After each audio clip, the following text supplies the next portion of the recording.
444 के साड़ी हो दहिया हो गईले भारी। 444 के साड़ी हो दहिया हो गईले भारी।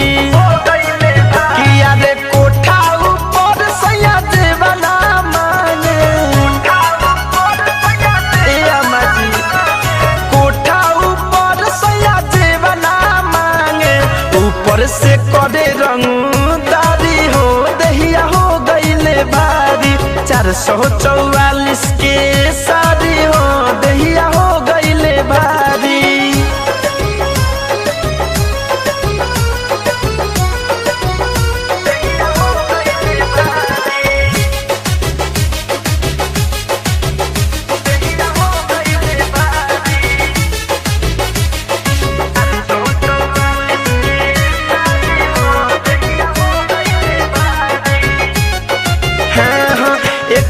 में हमरे भारी जो बनावा ऊपर से 10 थान बरुए गहनावा।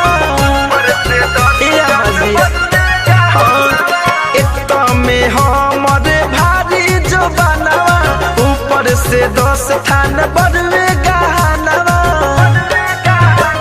आनंद सवत बनल बारी हो दहिया हो गईले भारी। 444 के साड़ी हो दहिया हो गईले भारी।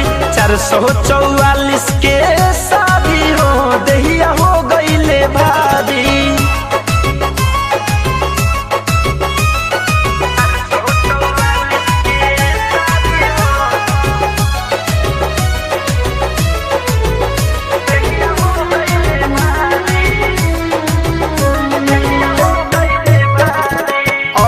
धनंजय से कैसे बताई खाए के मन करे हमारा खटाई। ए अम्मा जी सुनतनी हाँ अजय धनंजय से कैसे बताई खाए के मन करे हमारा खटाई। मन मोही धरसया काबारी हो दहिया हो गईले भारी। 444 के साड़ी हो दहिया हो गईले भारी। 444 के